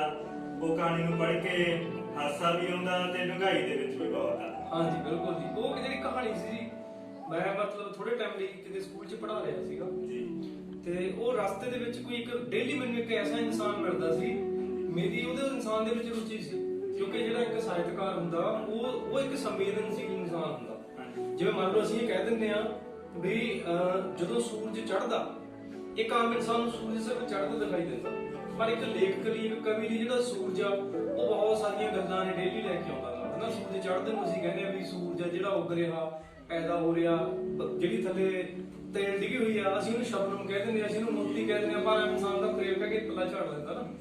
ਜਿਹੜਾ ਮੇਰੀ ਮਿਰਜ਼ਾ ਕਹਾਣੀ ਦਾ ਪਾਤਰ ਸੀ ਉਹ ਮੈਨੂੰ ਡੇਲੀ ਰਸਤੇ ਦੇ ਵਿੱਚ ਮਿਲਦਾ ਹੁੰਦਾ ਸੀ, ਮੈਨੂੰ ਰੁਚੀ ਸੀ ਉਹਦੇ ਵਿੱਚ। ਇੱਕ ਦਿਨ ਮੈਂ ਸੱਚੀ ਉਹਨੂੰ ਬੁਲਾ ਲਿਆ, ਹਾਲਾਂਕਿ ਲੋਕ ਤਾਂ ਉਹਨਾਂ ਦੀ ਪਾਗਲ ਆ, ਮੈਂ ਇੱਕ ਦਿਨ ਬੁਲਾ ਲਿਆ, ਉਹਨੇ ਵਧੀਆ ਬੁਲਾਇਆ, ਹੌਲੀ ਮੈਂ ਬੁਲਾਉਣ ਲੱਗ ਗਿਆ ਤੇ ਇੱਕ ਦਿਨ ਮੈਨੂੰ ਸੱਚੀ ਹੀ ਉਹ ਸਾਰੀਆਂ ਉਹਦੇ ਬਾਰੇ ਗੱਲਾਂ ਬਾਰੇ ਪੁੱਛਿਆ ਤੇ ਜੋ ਉਹਨੇ ਦੱਸਿਆ ਉਹ ਕਮਾਲ ਹੀ ਸੀ। ਜਿਹੜੀ ਤੁਸੀਂ ਕਹਿੰਦੇ ਹੋ ਵੀ ਹਾਂ ਕਾਲਪਨਿਕ, ਉਹ ਕਾਲਪਨਿਕ ਕਹਾਣੀ ਨਹੀਂ ਹੈਗੀ, ਉਹ ਬਿਲਕੁਲ ਅਸਲੀ ਕਹਾਣੀ ਆ। ਤੇ ਉਹਨੂੰ ਪੇਸ਼ ਕਰਨ ਦਾ ਜਿਹੜਾ ਤਰੀਕਾ ਲੈ ਜਾਂ ਥੋੜਾ ਜਿਹਾ ਰੁਚੀ ਪੈਦਾ ਕਰਨ ਲਈ ਜ਼ਰੂਰ ਥੋੜੀ ਜਿਹੀ ਕਲਪਨਾ, ਪਰ ਉਹ ਕਹਾਣੀ ਆ ਜਿਹੜੀ ਉਹ ਸੱਚ ਤੋਂ ਹੀ ਪ੍ਰੇਰਿਤ ਆ। ਜਿੱਦਾਂ ਵੀ ਤੁਸੀਂ ਇਹਦੇ ਨਾਲ ਕਿਤਾਬਾਂ ਵੀ ਛਾਪਦੇ ਹੋ, ਤੁਹਾਡੀ ਕਿਸਮ ਦਾ ਵੀ ਕੰਮ ਕਰਦੇ ਹੋ, ਤੇ ਤੁਹਾਡਾ ਹੋਰ ਲੇਖਕਾਂ ਨਾਲ, ਗੀਤਕਾਰਾਂ ਦੇ ਨਾਲ ਤੇ ਉਹਨਾਂ ਦੇ ਨਾਲ ਵੀ ਰਾਬਤਾ ਹੋ? ਕਿਹੜੇ ਗੀਤਕਾਰਾਂ ਦੇ ਨਾਲ ਜਾਂ ਕਿਸੇ ਲੇਖਕਾਂ ਦੇ ਨਾਲ ਤੁਹਾਡਾ ਰਾਬਤਾ? ਗੱਲ ਇਹ ਸੰਦੀਪ ਜੀ, ਜਿਹੜੀ ਲਿਖਣ ਕਰਕੇ ਕੋਈ ਪ੍ਰੋਗਰਾਮ ਹੁੰਦੇ ਨੇ ਉੱਥੇ ਅਕਸਰ ਹੀ ਆਪਾਂ ਲੇਖਕਾਂ ਨੂੰ, ਕਵੀਆਂ ਨੂੰ ਮਿਲਦੇ ਰਹਿੰਦੇ ਆ। ਮੇਰਾ ਜਿਹੜਾ ਲਿਖਣ ਦਾ, ਮੈਂ ਛੋਟੀ ਜਿਹੀ ਘਟਨਾ ਜਿਹੜੀ ਤੁਹਾਨੂੰ ਸੁਣਾਉਣਾ ਚਾਹੂੰਗਾ। ਅਸੀਂ ਜਦੋਂ ਪਲੱਸ 2 ਦੇ ਵਿੱਚ, ਪਲੱਸ 1 ਪਲੱਸ 2 ਦੇ ਵਿੱਚ ਪੜ੍ਹਦੇ ਸੀ, ਮੇਰਾ ਇੱਕ ਦੋਸਤ ਪ੍ਰੋਫੈਸਰ ਡਾਕਟਰ ਗੁਰਜੀਤ ਸਿੰਘ ਧਲੇਰ ਜੀ, ਉਹ ਚੰਡੀਗੜ੍ਹ ਯੂਨੀਵਰਸਿਟੀ 'ਚ ਪ੍ਰੋਫੈਸਰ ਨੇ ਅੱਜ ਕੱਲ੍ਹ। ਅਸੀਂ ਸਕੂਲ ਟਾਈਮ ਪੜ੍ਹਦੇ ਨੇ ਪਹਿਲੀ ਵਾਰ ਸੋਚਿਆ ਵੀ ਅਸੀਂ ਕਿਸੇ ਰਾਈਟਰ ਨੂੰ ਮਿਲਣਾ, ਲੇਖਕ ਨੂੰ ਮਿਲਣਾ। ਅਸੀਂ ਬੱਚੇ ਸੀ, ਅਸੀਂ ਪੌੜੀ ਤੇ ਬੈਠੇ ਸੋਚਿਆ ਵੀ ਕਿਹਨੂੰ ਮਿਲਣਾ, ਤਾਂ ਡਾਕਟਰ ਗੁਰਜੀਤ ਸਿੰਘ ਧਲੇਰ ਜੀ ਨੇ ਕਹਿੰਦੇ ਵੀ ਆਪਾਂ ਜਸਵੰਤ ਕਮਲ ਨੂੰ ਮਿਲਣਾ। ਅਸੀਂ ਕਿਉਂ? ਉਹ ਕਹਿੰਦਾ ਵੀ ਮੈਂ ਉਹਦਾ ਨਾਵਲ ਪੜ੍ਹਿਆ ਪੂਰਨਮਾਸੀ, ਵੀ ਤੂੰ ਉਹਨੂੰ ਪੜ੍ਹ ਲੈ, ਵੀ ਤੈਨੂੰ ਪਤਾ ਲੱਗੂ ਵੀ ਆਪਾਂ ਨੂੰ ਮਿਲਣਾ ਚਾਹੀਦਾ। ਮੈਂ ਇਸ ਤੋਂ ਪਹਿਲਾਂ ਅਸਲ ਦੇ ਵਿੱਚ ਓਮ ਪ੍ਰਕਾਸ਼ ਗਾਸੂ ਜੀ ਦੇ ਤੇ ਸੋਹਣ ਸਿੰਘ ਸੀਤਲ ਜੀ ਦੇ ਜ਼ਿਆਦਾ ਨਾਵਲ ਪੜ੍ਹੇ ਸੀ, ਤੇ ਮੈਂ ਜਦੋਂ ਉਹਨਾਂ ਦੇ ਨਾਵਲ ਪੜ੍ਹਿਆ ਪੂਰਨਮਾਸੀ, ਤੁਸੀਂ ਯਕੀਨ ਕਰੋ ਮੈਨੂੰ ਇਹ ਲੱਗਿਆ ਵੀ ਉਹ ਛੋਟੀ ਜਿਹੀ ਕਿਤਾਬ, 250-300 ਪੇਜ ਦੀ ਕਿਤਾਬ, ਜਿੰਨੇ ਪੇਜ ਦੀ ਕਿਤਾਬ ਆ, ਉਹਦੇ ਵਿੱਚ ਇੱਕ ਪਿੰਡ ਨਹੀਂ, ਪੂਰਾ ਪੰਜਾਬ ਹੀ ਉਹਨਾਂ ਨੇ ਉਹਦੇ ਵਿੱਚ ਜਿਹੜਾ ਪਾਇਆ ਪਿਆ ਇੱਕ ਕਿਤਾਬ ਦੇ ਪੂਰਨਮਾਸੀ ਨਾਵਲ ਦੇ ਵਿੱਚ। ਮੈਨੂੰ ਸੱਚੀ ਲੱਗਿਆ। ਅਸੀਂ ਕਿਹਾ ਵੀ ਆਪਾਂ ਕਦੋਂ ਮਿਲੀਏ? ਕਹਿੰਦੇ ਵੀ ਆਪਾਂ ਨੂੰ ਮਿਲਣਾ ਚਾਹੀਦਾ, ਹੁਣੀ ਮਿਲਣਾ ਚਾਹੀਦਾ, ਜਾਂ ਆਪਾਂ ਮਹੀਨੇ ਤੱਕ ਜਾਂ 2 ਮਹੀਨੇ ਤੱਕ ਟਾਈਮ ਕੱਢ ਲਓ। ਤੁਸੀਂ ਯਕੀਨ ਕਰੋ ਉਹ 2 ਮਹੀਨੇ ਦਾ ਟਾਈਮ ਪਾਇਆ ਹੋਇਆ, 2000 ਤੋਂ ਲੈ ਕੇ ਅਸੀਂ ਵੇਟ ਕਰਦੇ 31 ਦਸੰਬਰ ਸਨ 2012 ਨੂੰ ਢੁੱਡੀਕੇ ਜਾ ਕੇ ਅਸੀਂ 12 ਸਾਲਾਂ ਬਾਅਦ ਜਾ ਕੇ ਉਹਨਾਂ ਨੂੰ ਪਹਿਲੀ ਵਾਰ ਮਿਲ ਕੇ ਆਏ ਜਸਵੰਤ ਕਮਲ ਜੀ ਨੂੰ। ਇਸ ਦੇ ਨਾਲ ਹੀ ਉਹਨਾਂ ਨੇ ਗੱਲਾਂ ਬਾਤਾਂ ਕਰੀਆਂ। ਤੁਸੀਂ ਪੁੱਛਦੇ ਹੋ ਵੀ ਕਿਹੜੇ ਕਵੀ ਗੀਤਕਾਰਾਂ ਨਾਲ, ਬਹੁਤ ਸਾਰੇ ਜਿਹੜੇ ਲੇਖਕ ਨੇ ਉਹਨਾਂ ਤੋਂ ਮਿਲੇ। ਆਪਣੇ ਜਸਵੰਤ ਕਮਲ ਜੀ ਦਾ ਮੈਂ ਇੰਟਰਵਿਊ ਵੀ ਸਪੈਸ਼ਲ ਲਿਖ ਕੇ ਮੈਨੂੰ ਪੰਜਾਬੀ ਟ੍ਰਿਬਿਊਨ ਨਾਲ ਨੇ ਛਾਪੀ ਸੀ ਉਹਨਾਂ ਬਾਰੇ। ਗਾਸੂ ਜੀ ਨੂੰ ਮਿਲਿਆ ਸੀ ਕਿਤੇ ਲੰਗਰ ਦੇ ਵਿੱਚ ਬੈਠੇ ਸੀ, ਉਹ ਵੀ ਨਾਲ ਬੈਠੇ ਸੀਗੇ। ਮੈਨੂੰ ਥੋੜੀ ਜਿਹੀ ਸੰਗ ਸ਼ਰਮ ਆ ਰਹੀ ਸੀਗੀ। ਉਹ ਕਹਿ ਰਹੇ ਸੀ ਉਹ ਜਲੇਬੀਆਂ ਆ ਭਾਈ, ਫਟਾਫਟ ਜਲੇਬੀਆਂ ਲਿਆ ਮੁੰਡੇ ਨੂੰ ਪਾ, ਮੈਨੂੰ ਵੀ ਦੇ 5-7 ਜਲੇਬੀਆਂ, ਮੈਨੂੰ ਵੀ ਰੱਖ। ਉਹਨਾਂ ਨੂੰ ਮਿਲਿਆ। ਤੇ ਅੱਜ ਦੇ ਨਵੇਂ ਦੇ ਵਿੱਚੋਂ ਨੇ ਜਿਹੜੇ ਪ੍ਰੀਤ ਸੰਗਰੇੜੀ ਜੀ, ਹਾਂਜੀ, ਸ਼ਿਰਕਮਾਨ, ਦਰਦ ਹਸੀਬ ਤੇ ਪ੍ਰਗਟ ਸਿੰਘ ਸਤੌਜ, ਰਵਿੰਦਰ ਚਾਲ, ਤੇ ਇਹ ਜਿਹੜੇ ਨਵੇਂ ਨੇਗੇ ਇਹਨਾਂ ਨਾਲ ਵੈਸੇ ਹੀ ਅਕਸਰ ਆ ਜਿਹੜੀਆਂ ਗੱਲਾਂ ਬਾਤਾਂ ਸਾਡੀ ਹੁੰਦੀ ਰਹਿੰਦੀਆਂ। ਹਾਂਜੀ, ਇੱਕ ਸਵਾਲ ਤੁਹਾਡੇ ਤੋਂ ਜ਼ਰੂਰ ਪੁੱਛਣਾ ਚਾਹਾਂਗੇ, ਫਿਰ ਮੈਂ ਭੁੱਲ ਨਾ ਜਾਵਾਂ। ਮੁਹੱਬਤ ਬਾਰੇ ਤੁਹਾਡੇ ਕੀ ਵਿਚਾਰ ਨੇ? ਮੁਹੱਬਤ ਬਾਰੇ ਸੰਦੀਪ ਜੀ ਵਿਚਾਰ ਨੇ ਵੀ ਅਸਲ ਦੇ ਵਿੱਚ ਮੇਰਾ ਮੰਨਣਾ ਇਹ ਆ ਵੀ ਇਹ ਆਪਣੇ ਆਪ ਦੇ ਵਿੱਚ ਕਿਸੇ ਦੇ ਥੋੜੇ ਜਿਹੇ ਲਫ਼ਜ਼ਾਂ ਦੇ ਵਿੱਚ ਇਹਨੂੰ ਅਸੀਂ ਜਿਆ ਨਹੀਂ ਕਰ ਸਕਦੇ। ਇਹਦੇ ਲਈ ਕੋਈ ਪ੍ਰੋਪਰ ਪਰਿਭਾਸ਼ਾ ਹੀ ਨਹੀਂ ਬਣੀ। ਜੇ ਇੰਗਲਿਸ਼ ਦੇ ਵਿੱਚ ਕਹਿ ਦਿੰਦੇ ਆ ਇੱਕ ਛੋਟੀ ਜਿਹੀ ਐਗਜ਼ਾਮਪਲ ਆ ਵੀ ਲਵ ਇਜ਼ ਅ ਸੈਕਰੀਫਾਈਸ, ਵੀ ਪਿਆਰ ਆ ਜਿਹੜਾ ਉਹ ਕੁਰਬਾਨੀ ਦਾ ਪਿਆਰ ਦਾ ਜਿਹੜਾ ਰੂਪ ਆ ਉਹ ਕਿਸੇ ਵੀ ਉਹਦੇ ਵਿੱਚ ਹੋ ਸਕਦਾ, ਪਰ ਇਹਨੂੰ ਅਸੀਂ ਥੋੜੇ ਜਿਹੇ ਲਫ਼ਜ਼ਾਂ ਦੇ ਵਿੱਚ ਅਸੀਂ ਇਹਦੀ ਜਿਹੜੀ ਵਿਆਖਿਆ ਅਸੀਂ ਕਰ ਨਹੀਂ ਸਕਦੇ ਜੀ। ਹਾਂਜੀ, ਫਿਰ ਵੀ ਕਦੇ ਜ਼ਿੰਦਗੀ ਦੇ ਵਿੱਚ ਕਈ ਵਾਰੀ ਇਦਾਂ ਹੋ ਜਾਂਦਾ, ਪਿਆਰ ਆਪਾਂ ਨੂੰ ਹੋ ਜਾਂਦਾ ਜਾਂ ਕਿਸੇ ਨੂੰ ਆਪਣੇ ਨਾਲ ਹੋ ਜਾਂਦਾ, ਕਿਉਂਕਿ ਪਿਆਰ ਇਕੱਲਾ ਕੋਈ ਨਹੀਂ ਕਹਿ ਸਕਦੇ ਵੀ ਕੇਵਲ ਮੁੰਡੇ ਕੁੜੀ ਦੇ ਵਿਚਕਾਰ ਹੁੰਦਾ, ਤੇ ਜੋ ਮਾਤਾ ਪੁੱਤ ਨੂੰ ਪਿਆਰ ਕਰਦੀ ਉਹ ਵੀ ਆ, ਪਰ ਫਿਰ ਵੀ ਕਦੇ ਇਦਾਂ ਦਾ ਕੋਈ ਵਾਪਰਿਆ ਹੋਵੇ। ਅਸਲ ਦੇ ਵਿੱਚ ਮੈਂ ਪਹਿਲਾਂ ਇਹ ਜਿਹੜਾ ਦੱਸਿਆ ਤੁਹਾਨੂੰ ਵੀ ਪਿਆਰ ਹੈ, ਇਹਦਾ ਪਿਆਰ ਨੂੰ ਅਸੀਂ ਪਰਿਭਾਸ਼ਿਤ ਨਹੀਂ ਕਰ ਸਕਦੇ ਕਿਸੇ ਥੋੜੇ ਜਿਹੇ ਲਫ਼ਜ਼ਾਂ ਦੇ ਵਿੱਚ।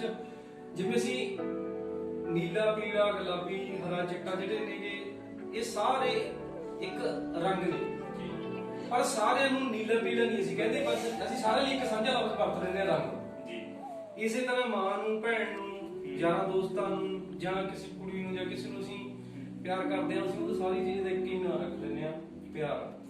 ਜੇ ਇਹ ਅਹਿਸਾਸ ਦੀ ਗੱਲ ਕਰੀਏ ਵੀ ਹਾਂ ਇਹ ਬਹੁਤ ਅਹਿਸਾਸ ਹੈ, ਤੇ ਮੇਰੇ ਖਿਆਲ ਦੇ ਵਿੱਚ ਹਰ ਲੇਖਕ ਜੋ ਹਰ ਕਵੀ ਆ ਇੱਕ ਵਾਰ ਇਹਦੇ ਵਿੱਚੋਂ ਜ਼ਰੂਰ ਗੁਜ਼ਰਦਾ, ਤੇ ਮੈਂ ਵੀ ਇਹਨਾਂ ਦੇ ਵਿੱਚੋਂ ਗੁਜ਼ਰ ਕੇ ਦੇਖਿਆ ਤੇ ਮੈਂ ਵੀ ਇਹ ਚੀਜ਼ ਨੂੰ ਮਹਿਸੂਸ ਕੀਤਾ ਹੋਇਆ।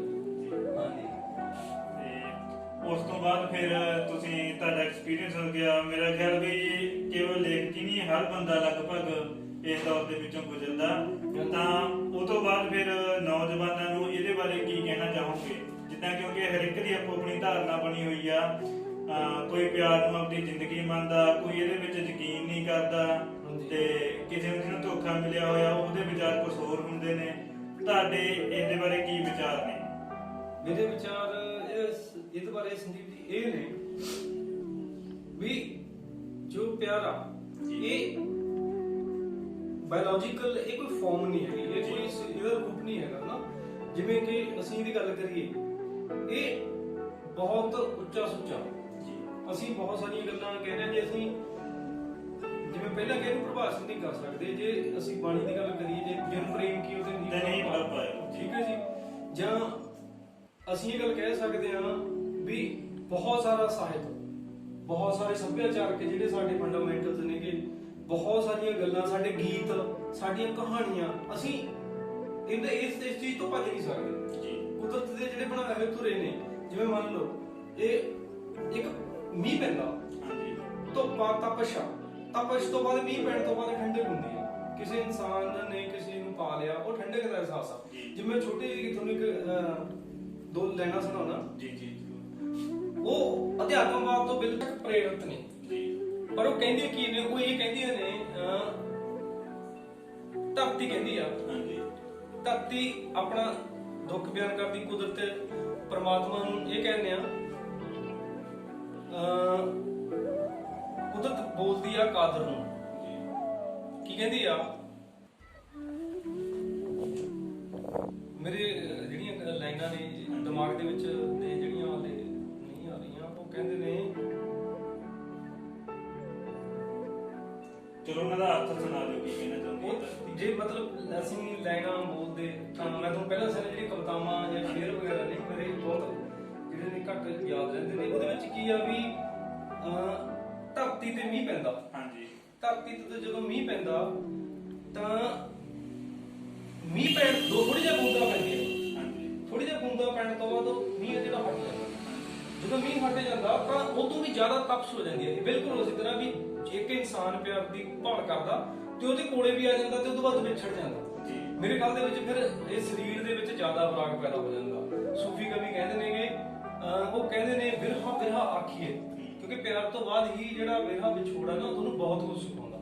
ਵਿਰਹਾ ਬਿਰਹਾ ਆਖੀਏ, ਵਿਰਹਾ ਤੂੰ ਸੁਲਤਾਨ, ਜਿਤ ਤਨ ਵਿਰਹਾ ਨਾ ਉਪਜੇ, ਸੋ ਤਨ ਜਾਣ ਮਸਾਨ। ਵੀ ਜਿਹੜੇ ਇਨਸਾਨ ਨੇ ਪਿਆਰ ਕਰਕੇ ਵਿਛੋੜਾ ਨਹੀਂ ਝੱਲਿਆ, ਉਹ ਬਿਲਕੁਲ ਇਸੇ ਤਰ੍ਹਾਂ ਦਾ ਇਨਸਾਨ ਆ ਜਿਵੇਂ ਕੋਈ ਮੁਰਦਾ ਸਰੀਰ ਆ ਜਿਹੜਾ ਮੜੀਆਂ ਦੇ ਵਿੱਚ ਪਿਆ। ਠੀਕ ਹੈ ਜੀ। ਤੇ ਇਸੇ ਤਰ੍ਹਾਂ ਵੀ ਮੈਂ ਇਹ ਪੁੱਛਣਾ ਵੀ ਅਧਿਆਤਮਵਾਦ ਦਾ ਇਹ ਅਹਿਸਾਸ ਹੈ ਇੱਕ ਇਹਦਾ ਕੋਈ ਫਾਰਮ ਨਹੀਂ, ਇਹਦਾ ਕੋਈ ਰੂਪ ਨਹੀਂ ਹੈਗਾ।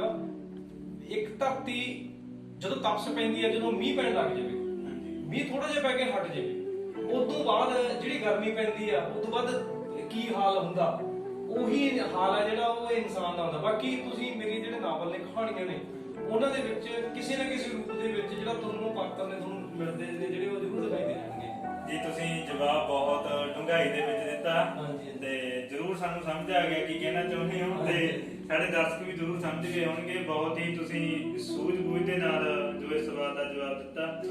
ਜਿੱਦਾਂ ਵੀ ਜੀ ਨਵੇਂ ਲੇਖਕ ਲਿਖਣਾ ਸ਼ੁਰੂ ਕਰਦੇ ਨੇ, ਦਿੱਕਤਾਂ ਵੀ ਆਉਂਦੀਆਂ ਨੇ, ਤੇ ਉਹਨਾਂ ਨੂੰ ਤੁਸੀਂ ਕੀ ਮੈਸੇਜ ਦੇਣਾ ਚਾਹੋਗੇ? ਕਿਉਂਕਿ ਕਈ ਵਾਰ ਬੰਦਾ ਲਿਖਦਾ, ਉਹ ਕੋਲਸ ਨਹੀਂ ਹੁੰਦਾ ਤੇ ਨਿਰਾਸ਼ ਵੀ ਹੋ ਜਾਂਦਾ। ਉਹਨਾਂ ਨੂੰ ਕੀ ਮੈਸੇਜ ਦੇਣਾ ਚਾਹੋਗੇ ਨਵੇਂ ਲੇਖਕਾਂ ਨੂੰ? ਉਹਨਾਂ ਨੂੰ ਸੰਦੀਪ ਜੀ, ਮੈਂ ਮੈਸੇਜ ਨਹੀਂ, ਮੈਂ ਛੋਟੀ ਜਿਹੀ ਬਸ ਇਹ ਗੱਲ ਕਹਿਣਾ ਚਾਹੂੰਗਾ। ਹਾਂਜੀ। ਮੇਰਾ ਖੁਦ ਦਾ ਵੀ ਤਜਰਬਾ, ਮੈਂ ਕਿਸੇ ਨੂੰ ਲਾ ਕੇ ਨਹੀਂ ਇਹ ਗੱਲ ਕਹਿ ਰਿਹਾ, ਮੈਂ ਕਿਸੇ ਨੂੰ ਇਹ ਕਹਿ ਰਿਹਾ, ਜਿਹੜੇ ਲੇਖਕ ਨੇ ਉਹਨਾਂ ਦੇ ਵਿੱਚ, ਖਾਸ ਕਰ ਪੰਜਾਬੀ ਦੇ ਲੇਖਕ ਨੇ ਜਿਹੜੇ, ਉਹਨਾਂ ਦੇ ਵਿੱਚ ਈਰਖਾ ਬਹੁਤ ਜ਼ਿਆਦਾ, ਸਾੜਾ ਬਹੁਤ ਜ਼ਿਆਦਾ। ਮੈਂ ਖੁਦ ਇਹ ਚੀਜ਼ ਨੂੰ ਤੁਸੀਂ ਦੇਖ ਲਓ ਵੀ ਮੈਂ ਲਿਖ ਰਿਹਾ ਹਾਂ, 20 ਸਾਲ ਹੋ ਚੁੱਕੇ ਨੇ ਮੈਨੂੰ ਲਿਖਦੇ, ਤੇ 18 ਸਾਲ ਪਹਿਲਾਂ ਮੇਰੀ ਕਿਤਾਬ ਸੀ ਜਿਹੜੀ ਪਹਿਲੀ ਜੰਗਲ ਦਾ ਇਨਸਾਨ ਛਪ ਚੁੱਕੀ ਸੀ। ਇਸੇ ਦੇ ਦੌਰਾਨ ਮੇਰਾ ਮੰਨਣਾ ਇਹ ਆ ਵੀ ਜਿਹੜੇ ਅਖੌਤੀ ਵਿਦਵਾਨ ਲੇਖਕ ਨੇ, ਉਹ ਇਹ ਭਰਮ ਪਾਲਦੇ ਨੇ ਵੀ ਜੇ ਅਸੀਂ ਟਿਪੀਕਲ ਜਿਹੜੇ ਵਰਡਸ ਨੇ, ਜਿਹੜੇ ਬਹੁਤ ਔਖੇ ਲਫ਼ਜ਼ ਨੇ, ਅਗਰ ਅਸੀਂ ਉਹ ਵਰਤਦੇ ਆ ਤਾਂ ਉਹਦੇ ਨਾਲ ਕੀ ਹੁੰਦਾ, ਔਖੇ ਲਫ਼ਜ਼ ਵਰਤਣ ਨਾਲ ਸਾਡੀ ਜਿਹੜੀ ਬੁੱਧੀਮਤਾ, ਇਹ ਮੈਂ ਅਹਿਸਾਸ ਕਰਵਾਉਣਾ ਵੀ ਔਖੇ ਸ਼ਬਦ ਵਰਤ ਕੇ ਅਸੀਂ ਬਹੁਤ ਵਿਦਵਾਨ ਬਣ ਗਏ।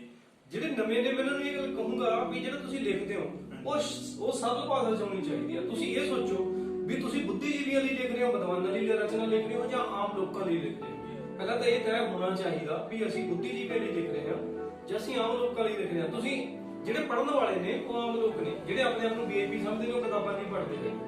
ਠੀਕ ਹੈ ਜੀ।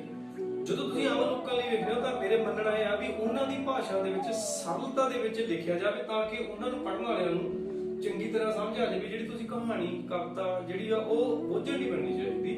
ਮੈਂ ਤੁਹਾਨੂੰ ਥੋੜੇ ਜਿਹਾ ਇਹ ਦੱਸਦਾ ਵੀ ਜੇ ਤੁਸੀਂ ਮੈਨੂੰ ਪੁੱਛਿਆ ਵੀ ਉਹਨਾਂ ਨੂੰ ਕੀ ਕਹਿਣਾ ਚਾਹੋਗੇ, ਮੇਰੀ ਕਿਤਾਬ 2003 ਚ ਛਪੀ। ਇੱਕ ਪੰਜਾਬ ਦਾ ਬਹੁਤ ਫੇਮਸ ਰਾਈਟਰ ਆ, ਉਹਦੀ ਕਿਤਾਬ ਛਪੀ 2008-9 ਚ। ਅਸੀਂ ਫੋਨ ਤੇ ਗੱਲਾਂ ਕਰ ਦਿੰਦੇ ਸੀ ਆਪਸ ਵਿੱਚ ਵੀ ਐ ਕਰਕੇ, ਜੇ ਉਹਨੇ ਕਵਿਤਾਵਾਂ ਲਿਖੀਆਂ ਸੀਗੀਆਂ ਟੁੱਟ ਭੱਜੇ ਜੀ ਕਰਕੇ। ਤੇ ਉਸ ਤੋਂ ਬਾਅਦ 2012 ਦੇ ਵਿੱਚ ਉਹਨੇ ਲਿਖਿਆ ਨਾਵਲ। ਜਦੋਂ ਉਹਨੇ ਨਾਵਲ ਲਿਖਿਆ, ਉਸ ਤੋਂ ਬਾਅਦ ਫਿਰ ਵੀ ਸਾਡੀਆਂ ਗੱਲਾਂ ਬਾਤਾਂ ਪਾਤਰਾਂ ਤੇ, ਕਹਾਣੀਆਂ ਤੇ, ਵਰਤਾਂਤ, ਪਲਾਟ, ਇਹ ਸਾਰੇ ਸਬਜੈਕਟ ਅਸੀਂ ਇੱਕ ਦੂਜੇ ਨਾਲ ਘੰਟਾ ਗੱਲਾਂ ਕਰਨੀਆਂ। ਤੇ ਉਸ ਤੋਂ ਬਾਅਦ ਕੀ ਉਹਨੂੰ ਨਾਮ ਮਿਲ ਗਿਆ। ਨਾਮ ਮਿਲਣ ਤੋਂ ਬਾਅਦ ਜਦੋਂ ਮੈਂ ਫਿਰ ਫੋਨ ਤੇ ਗੱਲ ਕਰੀ, ਤੁਸੀਂ ਵਿਸ਼ਵਾਸ ਕਰੋ, ਉਹ ਪਤਾ ਮੇਰੇ ਨਾਲ ਕੀ ਗੱਲ ਕਰ ਰਿਹਾ ਸੀ?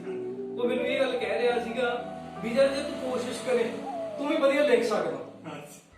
ਜੇ ਤੂੰ ਜੇ ਕੋਸ਼ਿਸ਼ ਕਰੇ ਤੂੰ ਵੀ ਵਧੀਆ ਲਿਖ ਸਕਦਾ, ਵੀ ਤੈਨੂੰ ਹਾਲੇ ਹੋਰ ਕੋਸ਼ਿਸ਼ ਕਰਨੀ ਚਾਹੀਦੀ ਹੈ।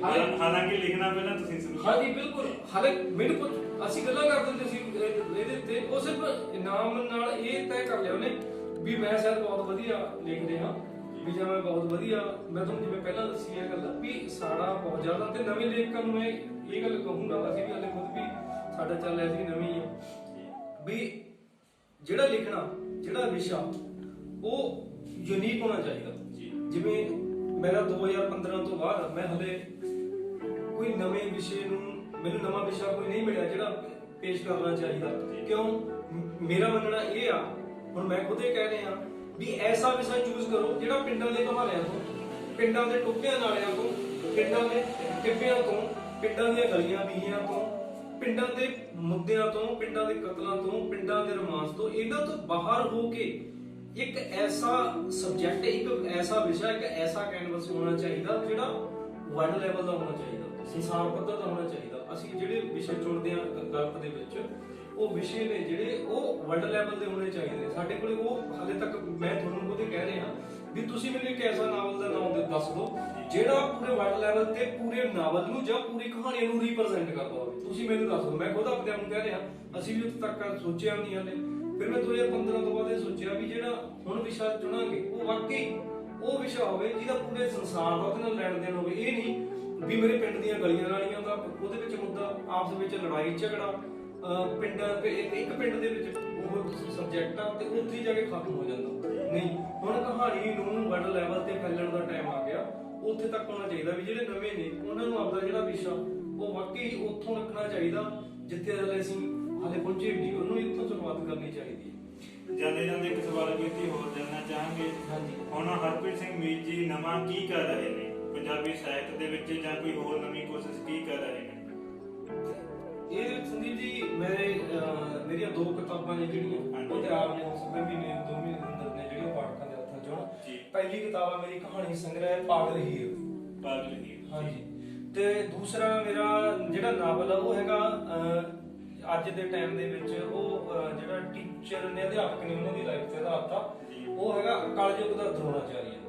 ਕਲਯੁਗ ਦਾ ਦਰੋਣਾਚਾਰੀਆ, ਹਾਂਜੀ। ਪਹਿਲੀ ਮੇਰਾ ਕਹਾਣੀ ਸੰਗ੍ਰਹਿ ਤੇ ਦੂਸਰਾ ਨਾਵਲ ਆ ਜਿਹੜਾ ਕਲਯੁਗ ਦਾ ਦਰੋਣਾਚਾਰੀਆ, ਜਿਹੜੇ ਨੇ ਕਿ ਬਹੁਤ ਜਲਦੀ ਜਿਹੜੇ ਪਾਠਕਾਂ ਦੇ ਹੱਥਾਂ ਵਿੱਚ। ਸੁਣਿਆ ਥੋੜਾ ਬਹੁਤ ਐਕਟਿੰਗ ਦਾ ਸ਼ੌਕ ਵੀ ਰੱਖਦੇ ਹੋ, ਉਹਦੇ ਲਈ ਵੀ ਕੋਈ ਕੋਸ਼ਿਸ਼ ਜਾਰੀ ਹੈ?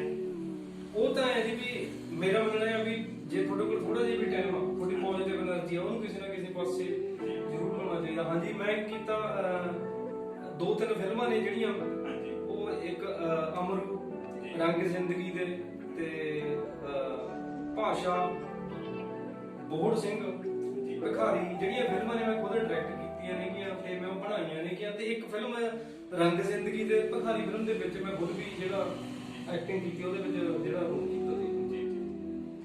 ਬਹੁਤ ਬਹੁਤ ਧੰਨਵਾਦ ਵੀਰ ਜੀ, ਤੁਸੀਂ ਸਾਨੂੰ ਸਮਾਂ ਦਿੱਤਾ, ਆਪਣੇ ਕੀਮਤੀ ਸਮੇਂ ਤੋਂ ਸਮਾਂ ਕੱਢਿਆ, ਸਾਡੇ ਚੈਨਲ ਦੇ ਨਾਲ ਗੱਲਬਾਤ ਕੀਤੀ। ਤੁਹਾਡਾ ਬਹੁਤ ਬਹੁਤ ਧੰਨਵਾਦ। ਤੁਹਾਡਾ ਸੰਦੀਪ ਜੀ, ਤੁਹਾਡਾ ਬਹੁਤ ਬਹੁਤ ਧੰਨਵਾਦ ਕਿ ਤੁਸੀਂ ਮੈਨੂੰ ਜਿਹੜੇ ਪਾਠਕ ਨੇ, ਜਿਹੜੇ ਰੱਬ ਵਰਗੇ ਸਰੋਤ ਨੇ, ਉਹਨਾਂ ਦੇ ਤੁਸੀਂ ਰੂਬਰੂ ਹੋਣ ਦਾ ਮੈਨੂੰ ਮੌਕਾ ਦਿੱਤਾ। ਤੁਹਾਡਾ ਬਹੁਤ ਬਹੁਤ ਧੰਨਵਾਦ ਜੀ। ਇਹ ਸੀ ਪੰਜਾਬੀ ਰਾਈਟਰ ਵੀਰ ਹਰਪ੍ਰੀਤ ਸਿੰਘ ਜੀ ਮੀਤ, ਜਿਨ੍ਹਾਂ ਦੀਆਂ ਰਚਨਾਵਾਂ ਨੂੰ ਪਾਠਕਾਂ ਦੇ ਵੱਲੋਂ ਬਹੁਤ ਹੀ ਜ਼ਿਆਦਾ ਪਿਆਰ ਦਿੱਤਾ ਜਾਂਦਾ ਹੈ। ਇਹਨਾਂ ਦੀਆਂ ਰਚਨਾਵਾਂ ਲੋਕਾਂ ਦੇ ਹਾਲਾਤਾਂ ਨੂੰ ਬਿਆਨ ਕਰਦੀਆਂ ਨੇ, ਲੋਕਾਂ ਦੇ ਇਰਦ ਗਿਰਦ ਘੁੰਮਦੀਆਂ ਰਹਿੰਦੀਆਂ ਨੇ। ਅਗਲੀ ਵਾਰ ਫਿਰ ਮਿਲਾਂਗੇ ਇੱਕ ਨਵਾਂ ਐਪੀਸੋਡ ਲੈ ਕੇ। ਤਦ ਤੱਕ ਮੈਨੂੰ ਜਾਨੀ ਸੰਦੀਪ ਸਿੰਘ ਮੋਹਨਾਬਾਦੀ ਨੂੰ ਦਿਓ ਇਜਾਜ਼ਤ। ਧੰਨਵਾਦ।